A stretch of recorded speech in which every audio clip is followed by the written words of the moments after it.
بسم اللہ الرحمن الرحیم۔ انفارمیشن اینڈ اسپیچ کے معزز سامعین اکرام، السلام علیکم ورحمۃ اللہ وبرکاتہ۔ آج ہم آپ سے بچوں کے بارے میں کچھ بات کریں گے۔ امید کرتے ہیں آپ کو ہماری آج کی ویڈیو اچھی لگی ہوگی۔ آپ اس کو لائک اور سبسکرائب ضرور کیجیے، اور ہو سکے تو دوسروں سے شیئر بھی کیجیے۔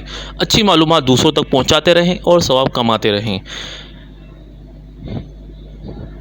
عام طور پر والدین اپنے بچے سے ایک سوال کرتے ہیں جب وہ چھوٹے ہوتے ہیں: آپ کا دن کیسا گزرا؟ یہ وہ سوال تھا جو رفیق ہمیشہ اپنے بیٹے سے پوچھتی تھی۔ حالانکہ اب وہ کالج کا اسٹوڈنٹ ہو گیا تھا، بڑا ہو گیا تھا۔ بچپن میں تو اسے بہت اچھا لگتا تھا جب اس کی ماما اسکول سے واپسی پر اس کے سارے دن کی بات سنتی تھی، لیکن اب اس کی ماما کی یہی عادت چبھنے لگ گئی تھی۔ بہت سی باتیں ہیں جو وہ اپنی ماں سے شیئر نہیں کرنا چاہتا تھا۔ اسے بس لگنے لگا تھا کہ اس کو اب تھوڑی آزادی ملنی چاہیے۔ صبح ماما کو بتاؤ، شام کو باپ کی عدالت میں کھڑے ہو جاؤ۔ اس کے خیال میں والدین کو ہر وقت اپنے بچوں کے جوتوں میں نہیں گھسے رہنا چاہیے، خاص طور پر جب وہ بڑے ہو چکے ہوں۔ آئیے جانتے ہیں کہ وہ کون سی عادتیں ہیں جو ہمارے بچوں کو ہم سے دور کر سکتی ہیں۔ نمبر 1، آپ کا موڈ کسی وجہ سے خراب ہے۔ آپ والد ہیں یا والدہ، اور آپ اپنے بچے کو اپنے اس موڈ کا نشانہ بنا رہے ہیں۔ مثال کے طور پر، آپ کا بچہ آپ کے پاس آتا ہے کھیلنے کے لیے یا کوئی ضروری بات کرنے، لیکن کیونکہ آپ کا موڈ خراب ہے تو آپ یا تو اس کو ٹال دیتے ہیں یا اپنا غصہ اس پر اتار دیتے ہیں۔ ہم سوچ رہے ہوتے ہیں کہ وہ بچہ ہے، لیکن وہ ہماری ہر حرکت کو نوٹ کر رہا ہوتا ہے، اور کچھ عرصے بعد وہ اسی مزاج کو اپنا کر آپ کو ٹالنا شروع کر دیتا ہے۔ اسی طرح آپ بچے کی نظر میں اپنی اہمیت کھوتے جاتے ہیں۔ ہمیں ذہن میں رکھنا چاہیے کہ ہر عمل کا رد عمل ہوتا ہے۔ دوسری بات جو بہت عام ہے، مائیں عموماً ایک ساتھ بہت سے کام نپٹاتی ہیں۔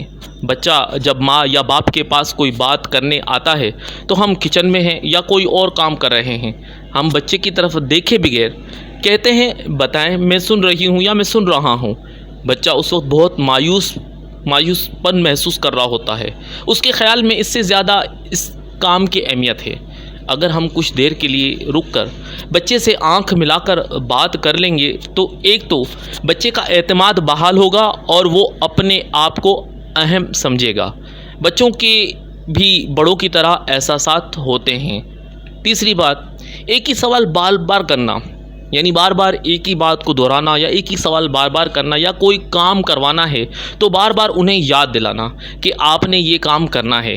اسی طرح اس بات کی اہمیت نہیں رہتی اور بچہ سوچتا ہے کہ ان کو بار بار دہرانے کی عادت ہے۔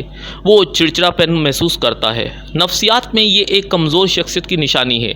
آپ اپنی بات کو اس وقت دہراتے ہیں جب آپ کو خود پر بھروسہ نہیں ہوتا کہ آپ اپنی بات منوا سکتے ہیں۔ بہتر طریقہ یہ ہے کہ ایک دفعہ کہا جائے اور بس دوسری دفعہ پوچھ لیا جائے کہ آپ نے یقیناً یہ کام کر لیا ہوگا۔ اس طرح وہ کام نہ بھی ہوا ہو تو سامنے والا شرمندگی میں کرے گا اور آپ کی بات کا مان بھی رہ جائے گا۔ چوتھی بات، وہ ہم سے کوئی سنجیدگی کے ساتھ بات کر رہا ہو لیکن ہم دوستانہ یا کول والدین بننے کے لیے اس کی بات کو ہنسی میں اڑا دیں۔ یہ کرنا بچے میں غصہ پیدا کرنا ہوتا ہے۔ وہ اگلی دفعہ یہی سوچے گا کہ بات کرنے کا کوئی فائدہ ہی نہیں، کیونکہ وہ ہنسی میں اڑا دی جائے گی۔ اسی طرح نمبر 5، اپنے بچے کی کہی گئی ذاتی نوعیت کی باتوں کا دوسروں کے سامنے ذکر کرنا کسی طرح بھی مناسب نہیں ہے۔ ہم سمجھتے ہیں کہ یہ بہت کیوٹ حرکت ہے اور پھر اس کا ذکر کھلے عام کر دیتے ہیں، جبکہ بچے نے تو آپ کو اپنا راز بتایا تھا اور آپ کو رازدار رہنا تھا، اور رہنا بھی چاہیے۔ جس طرح ہماری ایک نجی زندگی ہوتی ہے، ہم اپنے بہت سے معاملات کا لوگوں کے سامنے اشتہار نہیں چاہتے، لیکن اس کے باوجود بھی ہم بچوں کی بات دوسروں کے سامنے رکھ دیتے ہیں۔ بالکل اسی طرح بچے بھی لوگوں کے سامنے اپنی تشہیر نہیں چاہتے۔ نمبر 6، اپنے بچوں کے مقابلے خاندان کے دوسرے بچوں کے ساتھ کرنا یا اس کے اپنے بہن بھائیوں سے کرنا۔ عموماً والدین بچے کو ایک چیلنج دینے کے لیے ایسا کرتے ہیں، لیکن ایسا ہوتا نہیں ہے۔ بچے میں جو اچھی خصوصیات ہوتی ہیں وہ بھی اسی عادت کی وجہ سے دب جاتی ہیں۔ مقابلے بازی میں وہ اپنی خود اعتمادی کھو دیتا ہے اور سوچتا ہے کہ میں کچھ صحیح نہیں کر سکتا۔ نمبر 7، کچھ نیا کرنے کی خواہش، یعنی بچہ جو کام کر رہا ہے، ہمارے سامنے جب بچہ اس چیز کا ذکر کرتا ہے تو ہم کہتے ہیں کہ اس سے بہتر کر کے دکھاؤ، اس سے کچھ اچھا اور الگ کر کے دکھاؤ۔ تو اس طرح وہ بچہ جو وہ کام کر رہا ہوتا ہے اس کو بھی چھوڑ دیتا ہے اور پھر وہ تمام کاموں سے بیزاری کا جو ہے اپنے اندر پیدا کر کے اس کام کو بھی چھوڑ دیتا ہے۔ یہ ساری وہ عام عادتیں ہیں جو ہم انجانے میں کسی نہ کسی طریقے سے کر رہے ہوتے ہیں۔ ضروری تو نہیں کہ ہر کوئی اچھی تربیت کرنا جانتا ہو، لیکن ہونا یہ چاہیے کہ جہاں بچوں کی پڑھائی اہمیت رکھتی ہے وہیں والدین کے لیے بھی اسکولوں کی طرف سے اچھے تربیتی پروگرامز بالکل فری منعقد کیے جانے چاہیے۔ ہر دور کے اپنے مسائل ہوتے ہیں، آج کے مسائل ماضی کے مسائل سے بالکل مختلف ہیں، اس لیے ان مسائل کے حل کے لیے اور اچھی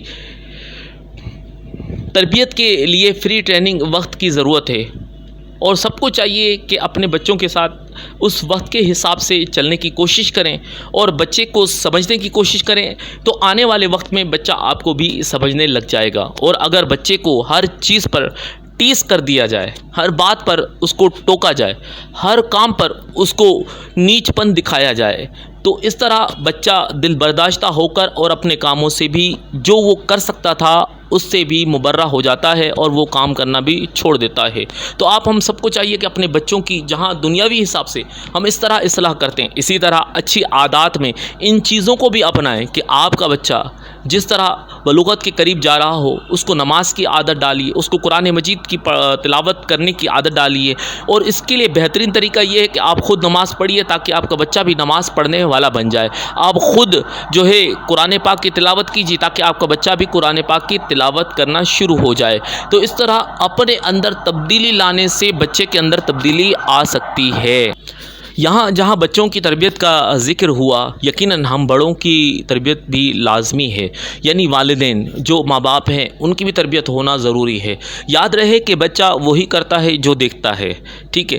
گھر میں عموماً ہم بغیر پوچھے ایک دوسرے کی چیز استعمال کرتے ہیں، ہم بچوں کی چیزوں کو بھی بغیر اجازت استعمال کر لیتے ہیں اور اٹھا کر ادھر ادھر رکھ دیتے ہیں۔